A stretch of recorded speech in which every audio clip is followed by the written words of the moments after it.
오늘은 요한일서 강의 7번째 시간으로 하나님의 자녀로 불린다는 것, 이런 제목으로 말씀을 전하도록 하겠습니다. 하나님의 자녀로 불린다는 것. 지난주일 우리 적그리스도를 분별하라, 이런 제목으로 말씀을 전했습니다. 말세가 오고 세상의 끝이 오면 그리스도를 대적하고 그리스도를 대신하려는 적그리스도가 출현한다고 합니다. 이들이 출현해서 교회와 성도들을 미혹한다고 사도 요한은 우리에게 경고하고 있습니다. 중요한 것은 이 적그리스도가 신약시대, 성경의 시대에만 있었던 것이 아니라 역사 속에서 계속해서 멈추지 않고 나타나고 있다는 것입니다. 여러분, 현재 오늘 우리의 시대를 말세다, 종말이다, 이것을 부인하는 사람은 없을 것입니다. 여러분, 그렇게 생각하시나요? 지금이 말세인 것 같습니까? 여러 가지 것들을 보면 지금이 이런 것 같아요. 그런 실질적으로 보게 되면 적그리스도가 계속해서 등장합니다. 그리고 계속해서 그들을 따르는 집단들이 출현하고 있습니다. 여러분, 이런 것들은 마지막 때에 나타날 현상들이죠. 그런데 오늘 우리가 요한일서의 말씀을 묵상하면서 말세 때에 나타날 징조와 요한일서와 연결해서 요한일서가 강조하는 것과 연결해 보면 말세 때에 나타나는 두드러진 특징이 하나가 있죠. 그게 바로 뭡니까? 바로 사랑의 왜곡, 사랑의 변질이죠.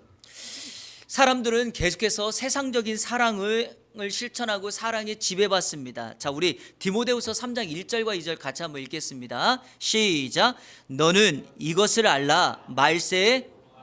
자, 여러분, 여기 말세에 뭐가 이른다? 고통하는 때가 이른다. 2절 시작. 사람들이 자기를 사랑하며, 말세 때 나타나는 사랑의 변질이 뭐냐? 하나님 사랑, 이웃 사랑이 아니라 자기 사랑, 돈을 사랑한다. 자, 우리 4절도 다 같이 읽겠습니다. 시작. 배신하며 조급하며 자만하며 쾌락을 사랑하기를 하나님 사랑하는 것보다 더하며. 그렇습니다. 쾌락 사랑과 자신의 육체적인 정욕을 만족하는데 모든 것을 다 쏟아 붓는다는 것입니다. 이런 세상 속에 우리 성도들이 살아가고 있습니다. 가끔 우리가 주변에서 감동받는 스토리를 들을 때가 있습니다. 여러분, 감동받는 스토리, 어떤 이야기에 여러분들은 감동받습니까? 대부분은 사랑의 스토리, 러브 스토리에 감동받지 않습니까? 디모데후서가 말하고 있는 자기 사랑, 돈 사랑, 쾌락 사랑이 아니라 정말 우리의 인간적인 애를 뛰어넘는 그런 사랑을 실천하는 모습들을 보면서 우리는 감동을 받게 됩니다. 저는 얼마 전에 짧은 영상을 통해서 감동받은 적이 있어요. 평생을 함께 살았던 할머니가 병상에서 죽어가는 할아버지에게 마지막 인사를 하는 영상이었습니다. 정말 가슴이 따뜻해지더라고요. 할머니가 할아버지 귓전에 이렇게 말합니다. 여보, 자요? 그냥 자는 거죠? 당신의 숨소리가 들려요. 당신도 내 말을 듣고 있지요? 그러면서 이렇게 속삭여요. I love you, 사랑해요. 그랬더니 할아버지가 신음소리처럼 이렇게 하는 거예요. 듣고 있는 거죠. 그러니까 할머니가 여보, 내 말 꼭 들어줘요. 당신을 사랑해요. 많이 많이 사랑해요. I love you very much. 영어에 그렇게 써 있더라고요. 아주 단순한 영어가. 여러분, 평생을 살면서 얼마나 많은 사건과 사고를 만났겠습니까? 속상한 적도 많았겠죠. 하지만 평생 함께 살아준 남편의 그 마지막 죽음의 자리에서 그 남편에게 사랑을 고백하는 것은 정말 많은 감동, 우리에게 감격을 하게 합니다. 제가 이 영상을 제 아내한테 보냈더니 이렇게 우울한 영상 너무 많이 보지 마세요. 왜냐하면 제가 이걸 보내면서 카톡 보내면서 이렇게 했거든요. 눈물이 찔끔 나네요. 그랬더니 이런 우울한 영상 보지 마세요. 그러더라고요. 물론 많이 많이 사랑합니다, 우리는.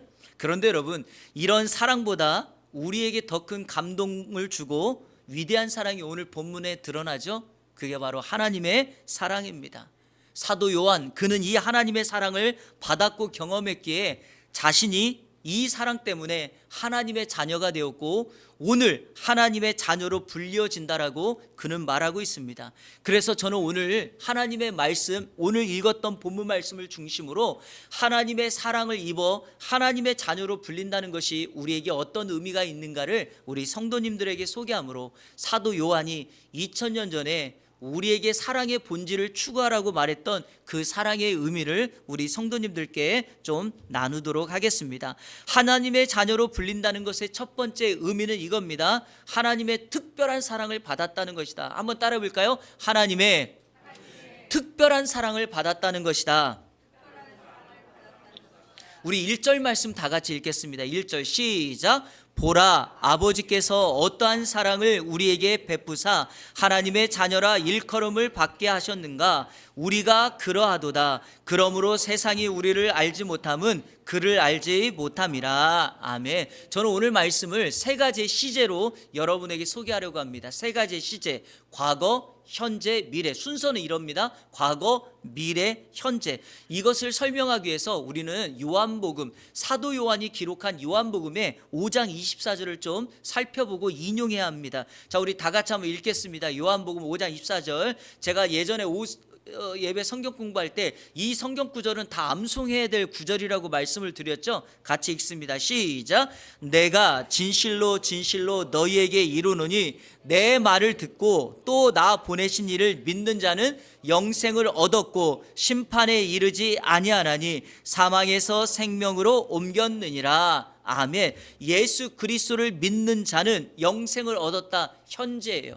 여러분, 예수 그리스도를 믿으면 우리는 영생을 누립니다. 예수 그리스도를 믿으면 우리가 지옥 가야 될, 사망에 빠져야 될 우리가 어디로 옮겨졌어요? 생명으로 이미 옮겨졌어요. 이거는 과거입니다. 그리고 미래, 앞으로 우리는 뭘 받지 않을 거다? 심판에 이르지 아니할 것이다. 그런데 오늘 본문 말씀이 이 동일한 말씀과 시제를 그대로 반영하고 있습니다. 1절에 보니까 아버지께서 어떠한 사랑을 우리에게 베푸셨기 때문에 우리는 하나님의 자녀라 일컬음을 받게 되었다라고 말합니다. 사랑하는 성도 여러분, 하나님의 사랑이 우리에게 임해서 우리가 하나님의 자녀가 된 것입니다. 원래 우리의 기준은, 우리라고 하는 존재는, 나라는 존재는 하나님의 사랑을 받을 자격이나 조건이 없었습니다. 어딜 보면 아냐고요? 성경이 인생을 정의하는 내용을 보면 알 수 있습니다. 에베소서 2장 1절부터 3절 같이 읽겠습니다. 시작. 그는 허물과 죄로 죽었던 너희를, 자 여러분, 허물과 죄로 뭐래요? 죽었던, 죽을 것이다, 죽을 수밖에 없다, 이렇게 표현하지 않았어요. 우리의 영적 상태는 허물과 죄로 이미 뭐했다? 죽었다라는 겁니다. 자, 2절 읽습니다. 시작. 그때 너희는 그 가운데서 행하여 이 세상 풍조를 따르고 공중의 권세 잡은 자를 따랐으니 곧 지금 불순종의 아들들 가운데서 역사하는 영이라. 3절. 전에는 우리도 다 그 가운데서 우리 육체의 욕심을 따라 지내며 육체와 마음에 원하는 것을 하여 다른 이들과 같이 본질상 진노의 자녀였더니. 아멘. 우리를 가리켜 본질상 진노의 자녀였다라고 말합니다. 어떤 희망도 회복할 기미도 전혀 보이지 않는 것이 우리의 원래 상태였습니다. 그런데 여기에서요, 인생의 역전이 드러납니다. 성경 말씀을 먼저 설명할게요. 오늘 1절이 보라 이렇게 시작하죠. 여러분, 보라는 말은 감탄사예요. 사도 요한이 요한복음 1장 29절에서 보라, 세상죄를 지고 가는 하나님의 어린 양이로다 예수님을 가리켜 이렇게 말해요.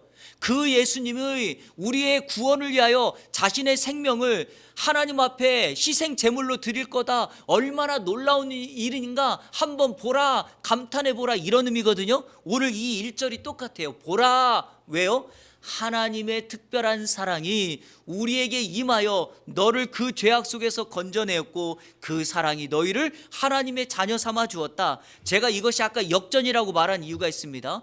에베소서 2장 1절부터 3절까지 우리가 본질상 진노의 자녀였다라고 말하면서 4절에 이렇게 시작합니다. 4절 5절을 제가 읽겠습니다. 제가 접속사를 넣어서 읽어볼게요. 이렇게 기록되어 있습니다. 그러나 본질상 진노의 자녀이었더니 그러나 긍휼이 풍성하신 하나님이 우리를 사랑하신 그 큰 사랑을 인하여 허물로 죽은 우리를 그리스도와 함께 살리셨고 너희는 은혜로 구원을 받은 것이라.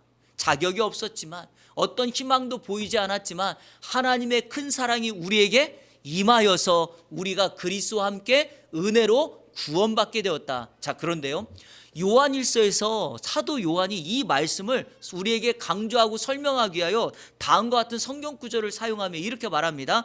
요한일서 4장 9절 10절 제가 가로 넣은 거 같이 읽겠습니다. 같이 읽습니다. 시작. 하나님의 사랑이 우리에게 이렇게 나타난 바 되었으니 하나님이 자기의 독생자를 세상에 보내심은 그로 말미암아 우리를 살리려 하심이라. 사랑은 여기 있으니 우리가 하나님을 사랑한 것이 아니요 하나님이 우리를 먼저 사랑하사 우리 죄를 속하기 위하여 화목제물로 그 아들을 보내셨음이라. 아멘. 우리가 하나님을 사랑하기 전에 하나님이 저와 여러분을 뭐 했다? 먼저 사랑했다, 이렇게 말합니다. 결혼한 남자가 꼭 싸우는 것 중에 하나가 이런 거죠. 나중에 내가 당신을 사랑한 게 아닌데 이렇게 말하면 원래 너가 먼저 나 사랑했다 이거 가지고 맨날 싸워요. 누가 먼저 사랑했냐고. 여러분 의미 없습니다. 왜냐하면 사랑이라는 것은 먼저가 중요하고 그 후발자도 중요한 거예요. 사랑한다는 거는. 그런데 자격 없는 우리를 하나님이 먼저 사랑했기에 보라, 이 사랑이 얼마나 위대한 사랑인가. 그래서 저와 여러분들이 뭐라고 지금 불려지고 있다고요? 하나님의 자녀로 불려지고 있어요. 옆 사람에게 이렇게 축복합니다. 당신은 하나님의 사랑을 입은 하나님의 자녀입니다. 시작. 당신은 하나님의 사랑을 입은 하나님의 자녀입니다. 아멘. 여러분, 요한이 이것을 얼마나 이 사랑이 위대해서 우리가 하나님의 자녀가 되었는가를 강조하기 위해서 헬라어 단어를 다르게 써요. 이거를 오늘 좀 강조해야 되는데, 원래 헬라어의 자녀라고 하는 말은 원래 휘오스라는 말과 테크나라는 말이 있어요. 자막 한번 보세요. 휘오스라는 말도 자녀고 테크나라는 말도 자녀예요. 그런데 이 단어가 성경에는 자주 쓰이는데 주로 휘오스라는 말은 누가 쓰냐면 바울이 써요. 여러분 이거는 우리가 이해하시면 돼요. 그리고 테크나라는 말을 요한이 잘 쓰거든요. 이유가 있어요, 여러분. 이 휘오스라는 말은 원래 양자라는 말, 양자, 상속자.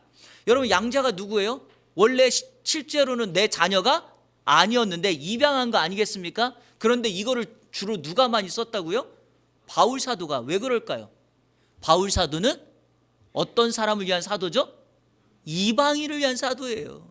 이방인들은 유대인이 아니기 때문에 하나님의 영역 속에서 벗어난 사람이라는 거예요. 그래서 바울 사도는 의도적으로 아니야, 예수 믿으면 너희도 하나님의 휘오스 양자가 되어서 우리 주님과 똑같은 상속권을 받을 수 있어, 이렇게 쓰는 거예요. 그런데 오늘 본문은 휘오스가 아니라 뭐다고요? 테크나라는 거예요. 이 테크나는 무슨 뜻인가? 친자, 혈연 관계에 있는 아들이라는 거예요. 자, 그러면 요한이 왜 이 말을 의도적으로 썼을까요? 하나님의 특별한 사랑이 우리에게 나타났는데 어떻게 나타났습니까?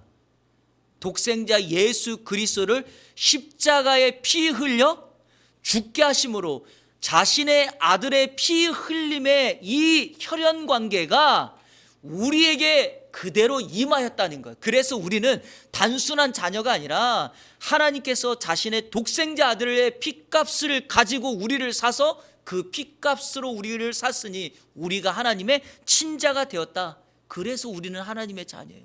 이거는 엄청난 위대한 사건입니다. 그래서 하나님의 자녀로 불린다는 것은 우리에게 엄청난 삶의 사건이다. 이 사실을 확신하고 이번 한 주간 하나님의 자녀로 불려지는 것을, 하나님의 특별한 사랑을 받았음을 고백하며 살아가는 여러분 모두가 되시기를 주님의 이름으로 축원합니다. 하나님의 자녀로 불린다는 것의 두 번째 의미는, 자 따라해 보세요. 장차 예수님과 같이 될 것이다. 자, 오늘 성경 2절 말씀 다 같이 읽겠습니다. 시작. 사랑하는 자들아, 우리가 지금은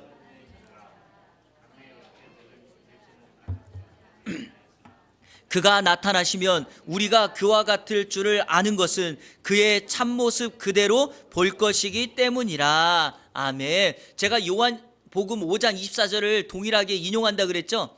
요한복음 5장 24절에 예수를 믿으면 장차 우리 어떻게 된다고요? 심판에 이르지 아니한다. 이 심판이 뭡니까? 영벌받는, 지옥 가는, 하나님의 심판받지 않습니다. 이런 의미에서 우리 성도는 이 땅의 삶이 끝이 아니라는 사실을 꼭 기억하며 저 본향 천국을 바라보며 살아가기를 축복합니다. 그런데 그때가 지금이 아니라 우리 주님이 이 땅에 재림하시는 그날 우리는 어떻게 된다? 예수님처럼 된다라는 거예요. 기대가 되십니까? 옆 사람의 얼굴을 보면 지금은 예수님 같지 않을 거예요. 하지만 그분이 재림하시면 우리가 어떻게 된다고요? 예수님처럼 된다. 자, 이것을 여러분들이 오해하실 줄 몰라 성경 구절 두 개를 통해서 확인해 드리겠습니다. 먼저 빌립보서 3장 21절 다 같이 읽겠습니다. 시작. 그는 만물을 자기에게 복종하게 하실 수 있는 자의 역사로 우리의 낮은 몸을 자기 영광의 몸의 형체와 같이 변하게 하시리라. 아멘. 우리의 낮은 몸을 자기의 영광의 몸, 예수 그리스도의 몸의 형체와 같이 우리를 어떻게 한다? 변하게 한다라는 거예요. 기대하십시오. 고린도전서 15장 51절 52절. 고린도전서 15장은 부활장이죠. 우리가 장차 주님이 이 땅에 오셔서 우리가 부활할 때 어떻게 우리의 몸이 부활할 것인가를 말합니다. 51절 52절 같이 읽겠습니다. 시작. 보라, 내가 너희에게 비밀을 말하노니 우리가 다 잠잘 것이 아니요 마지막 나팔에 순식간에 홀연히 다 변화되리니 나팔 소리가 나매 죽은 자들이 썩지 아니할 것으로 다시 살아나고 우리도 변화되리라. 여러분, 주님이 이 땅에 다시 오실 때 천사장의 나팔 소리가 울릴 거예요. 빵빠레가 울릴 거예요. 그러면 그때 예수를 믿고 먼저 죽은 자들, 무덤 속에 있는 자들이 일어난다라고 말합니다. 그리고 여기 마지막에 우리도 변화된다 그랬죠. 예수님 오실 때 살아있는 우리는 어떻게 될까요? 그분처럼 변화될 거다. 그것을 요한 1서 3장 2절은 이렇게 표현한 거예요. 우리가 그와 같이 될 것이다 라고 말합니다.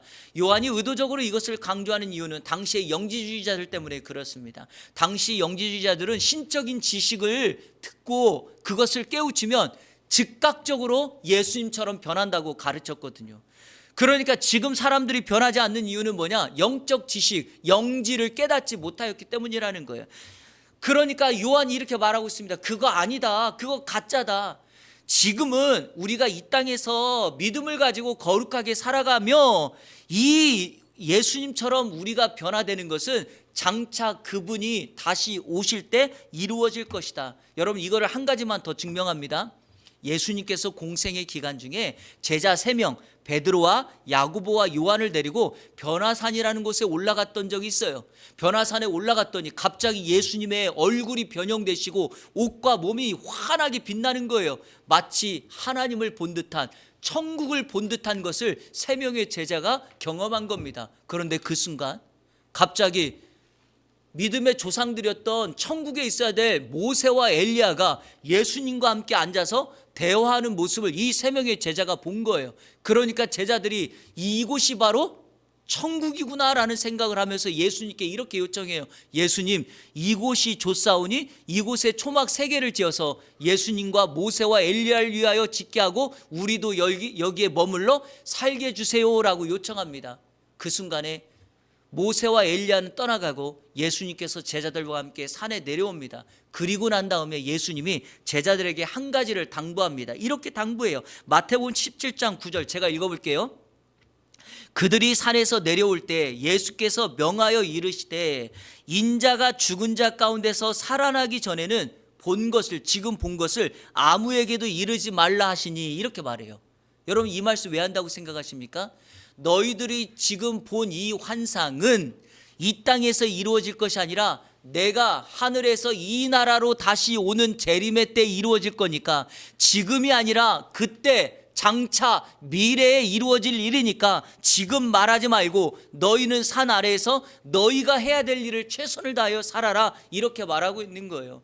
사랑하는 여러분, 우리는 교회에서 평생 살지 않습니다. 즉 성도들이 모여서 은혜를 받고 서로 기뻐하며 이곳에서 살지 않습니다. 이곳에서 받은 은혜를 가지고 마치 변화산에서 산 아래로 내려가듯이 우리는 세상 속으로 들어가는 겁니다. 받은 은혜를 세상 속에 흘려보내는 거죠. 우리가 살아가는 공동체는 변화산이 아닙니다. 마을 속이고 이웃 속이고 사람 안으로 들어가는 거예요. 그래서 오늘 주일에 하나님이 우리에게 은혜를 주셨다면 그 받은 은혜를 가지고 세상 속으로 들어가 선교적 교회가 되어서 세상을 변화시키는 저와 여러분의 복된 삶이 되어야 될 줄로 믿습니다. 그러려면 하나님의 자녀로 불려진다는 것은 장차 나도 예수님처럼 될 거라고 하는 소망을 가지고 살아가는 것, 그 사실을 꼭 기억하시기를 바랍니다. 마지막 세 번째, 하나님의 자녀로 불려진다는 것의 세 번째 의미는 한번 따라해 볼까요? 예수님처럼 자신을 깨끗하게 하는 것이다. 이거는 여러분 당연해요. 내가 이 땅 살면서 하나님의 자녀라면 하나님 아버지의 영광을 위하여 그분을 닮아가며 살아가는 거죠. 그런데 오늘 요한은 3절에서 그 말씀을 이렇게 표현합니다. 같이 읽겠습니다. 3절 시작. 주를 향하여 이 소망을 가진 자마다 그의 깨끗하심과 같이 자기를 깨끗하게 하느니라. 아멘.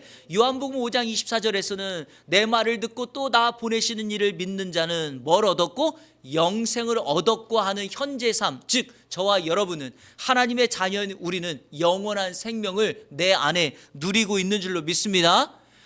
그 하나님의 자녀가 예수님께서 이 땅에 다시 오실 때 예수님처럼 될 것을 소망하고 있다면 오늘 어떻게 살래요?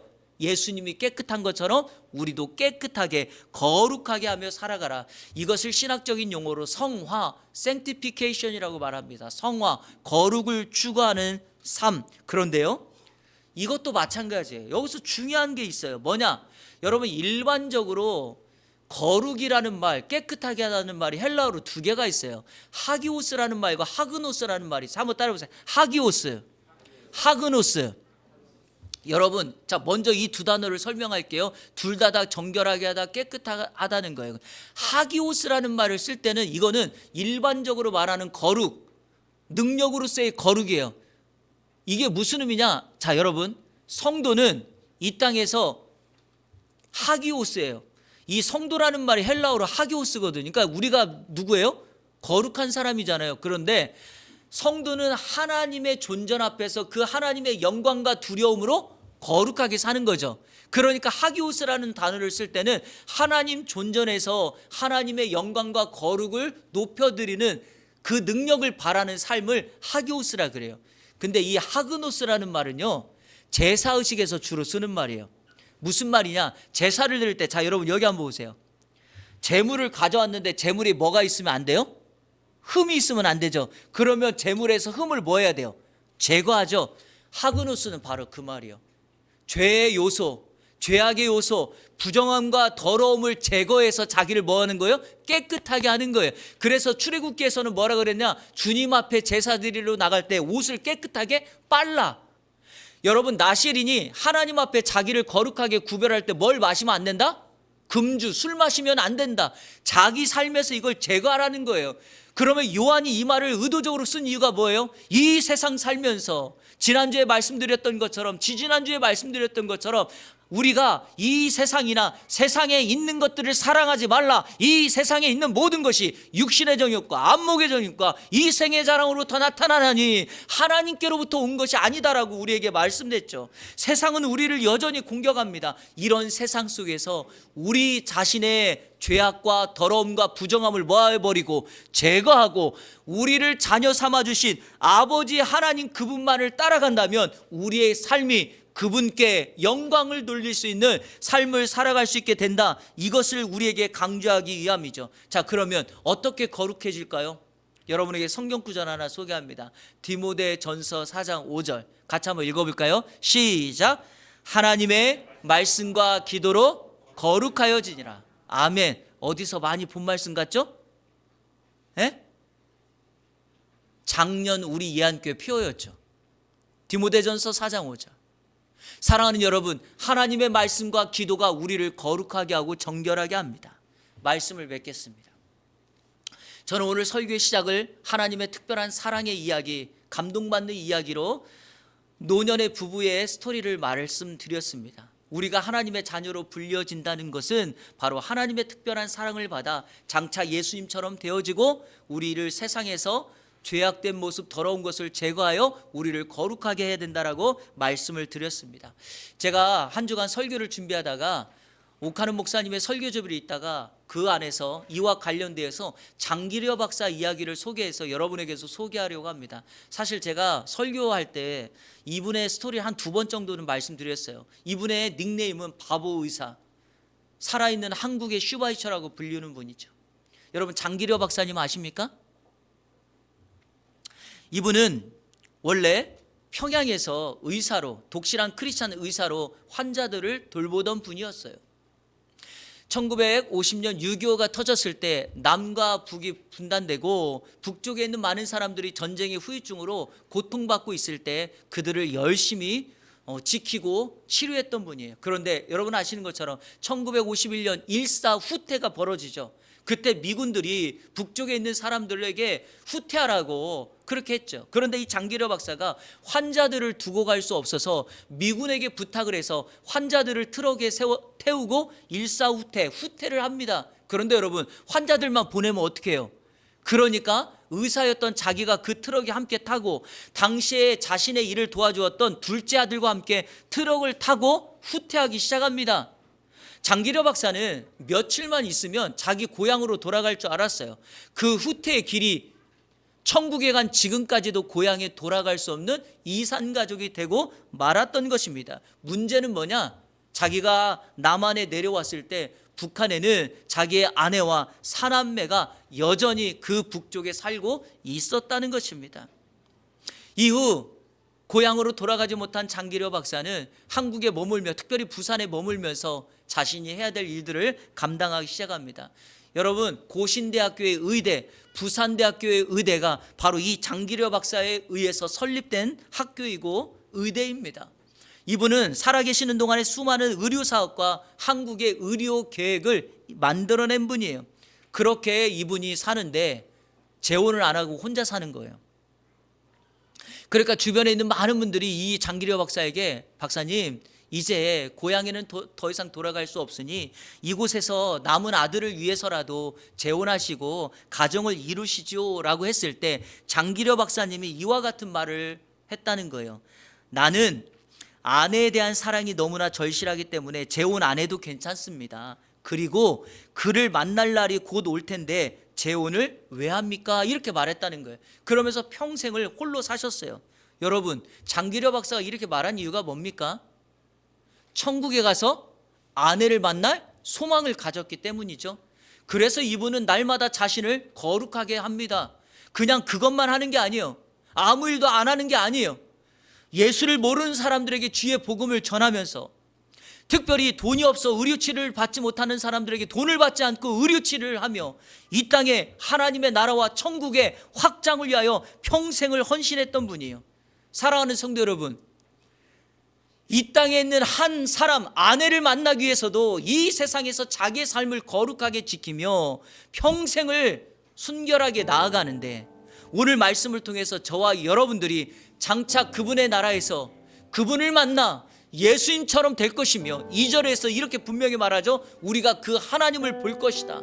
하나님을 볼 우리가 여전히 이 세상에서 세상의 것에 집중하며 세상의 것을 탐하며 그렇게 살아간다면 그것이 마땅히 하나님의 자녀로 불려지는 우리의 삶이겠습니까? 그렇지 않습니다. 하나님의 자녀는 어떤 상황 속에서도 하나님의 영광, 아버지 하나님의 이름이 높임받도록 살아가는 것입니다. 바라기는 어떤 환경과 황편 속에서도 천국을 소망하며 하나님의 나라, 그분의 영광을 바라보며 이번 한 주간 살아가는 우리 이 안에 모든 성도님들 되시기를 주님의 이름으로 축원합니다. 우리 시간에 결단의 찬양 같이 드리도록 하겠습니다. 내는 주의 영광을 보내. 여러분, 제가 이 찬양 부를 때마다 꼭 드리고 싶은 말씀은 이거예요. 여러분들이 신앙생활을 10년 하든 50년 하든 아니면 80년을 하든 여러분의 신앙생활의 여정 가운데 단 한 번만이라도 하나님의 영광을 보신 적이 있으십니까? 하나님의 영광을 본 사람은요, 이 세상에서 허투루 살지 않습니다. 무엇에 집중하고 내 인생을 어디에다 던져야 할지를 결단하고 나아갈 줄을 아는 거죠. 그런데 교회를 다녀도 신앙생활을 해도 이 하나님의 영광을 본 적이 없으니 여전히 세상을 보고 세상의 영광의 마음을 빼앗기고 살은 것 아니겠습니까?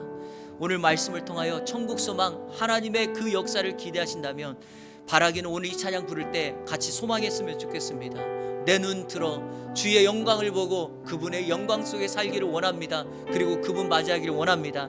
함께 찬양하겠습니다. 내 눈 주의 영광을 보내 우리 가운데 계신 주님, 그 빛난 영광 온 하늘 덮고 그 찬송 온 땅 가득해. 내는 주의 영광을 보내. 찬송 가운데 서신 주님, 주님의 얼굴은, 주님의 얼굴은 온 세상 향하네. 권능의 팔을 드셨네. 주의 영광 이곳에 가득해. 우린 선의 주님과 함께 찬양하며 우리는 모든 열방 주볼 때까지, 모든 열방 주보. 우리 한 번 더. 주의 영광 이곳에 가득해. 주의 영광 이곳에 가득해. 우린 선의 주님과 함께 기도하며 우리는 전진하리. 이 안에 모든 성도 주볼 때까지 계속 찬양합니다. 마라나타 마라나타 마라나타. 아멘 주 예수여, 아멘 주 예수여, 오시옵소서. 마라나타 마라나타. 아멘 주 예수여, 아멘 주 예수여, 오시. 우리 마지막으로 한 번 더 고백합니다. 마라나타 마라나타 마라나타. 아멘 주 예수여, 오시옵소서. 마라나타 마라나타. 아멘 주 예수여, 오시옵소서. 아멘. 여러분의 목사로서 우리 주님이 이 땅에 다시 오실 때 이 안에 성도들 한 사람도 예외 없이 우리 주님을 맞이하고 주님이 칭찬하는 그 자리에 서기를 소원합니다. 여러분 반드시 오른편에, 양의 편에, 기름을 준비한 처녀들 편에 서야 될 줄로 믿습니다. 알곡이 되어야 합니다. 하나님이 칭찬받는 사람 되어야 합니다. 그렇다면 오늘 이렇게 기도했으면 좋겠습니다. 하나님의 자녀로 불려진다는 것은 나는 하나님의 특별한 사랑을 받은 사람이다. 세상의 것과 바꿀 수 없는 놀라운 가치를 가지고 있는 사람이다. 장차 나는 예수님처럼 될 사람이다. 세상의 명예, 세상의 것에 마음 빼앗기지 아니하겠다. 우리는 이 땅에서 예수님처럼 거룩을 추구하며 우리 자신을 유혹하고 더럽히는 그 죄악의 요소들을 제거하며 하나님의 영광을 위하여 살아가겠다. 오늘 이 말씀을 붙들고 결단하며 다짐합니다. 두 번째로, 우리의 다음 세대 새 학기를 준비하고 이제 세상으로 다시금 나아가는 우리의 자녀들, 이 세상에서 하나님의 자녀로서 하나님의 지켜주시고 보호해주시고 인도하시는 주의 역사를 경험케 해달라고 기도하시고, 마지막 세 번째, 우리가 마라나타 주님 앞에 외치며 우리 주님 이 땅에 다시 오실 때 우리 이 안에 온 성도들 한 사람도 빠짐없이 그분의 영광의 자리에 함께 앉아 세상에서 주님의 나라에서 우리 주님과 함께 왕노릇하는 하나님의 은혜를 달라고 우리 시간에 말씀을 기억하며 다 같이 통성으로 기도하며 나갑니다. 함께 기도합니다. 살아계신 아버지 하나님 감사합니다. 오늘 말씀을 통하여 우리에게 하나님의 자녀로 불려진다는 것에 자부심과 명예를 갖게 하시니 감사합니다. 하나님의 특별한 사랑을 받았습니다. 세상이 줄 수 없는 하나님의 놀라운 사랑을 받았사오니 이 사랑 붙들고 나아가는 우리의 심령이 될 수 있도록 인도하여 주시옵소서. 우리가 장차 예수님처럼 될 것인데 하나님, 그날을 소원합니다. 그날을 기다립니다. 그날을 바라봅니다. 빼앗기지 않게 하여 주옵소서. 주님 오실 그날을 소망하며 이 땅에서 세상의 유혹과 더러운 죄악의 요소들을 제거하고 예수님처럼 깨끗하고 정결하게 살아가는 우리의 심령이 될 수 있도록 인도하여 주옵소서. 하나님, 우리의 자녀들을 축복합니다. 우리의 자녀들이 하나님의 그 자녀로서 살아가게 하여 주시고 세상의 것에서 아버지 자신들을 정결하게 하고 주님의 나라를 위하여 지키며 나가는 은혜가 있게 하여 주옵소서. 우리 주님이 이 땅에 장차 오실 때 주님 편에 서서 하나님께 칭찬받는 우리의 삶이 되게 하시고 이 땅 살아가는 동안에 마라나타를 외치며 하나님의 영광을 위하여 살아가는 이 안의 성도들 될 수 있도록 주여 인도하여 주옵소서. 하나님 아버지, 이 땅 살면서 하나님의 자녀로 불린다는 것에 자부심을 가지고 살아가는 우리 모두가 되게 하여 주옵소서. 예수 그리스도의 이름으로 기도하옵나이다. 아멘.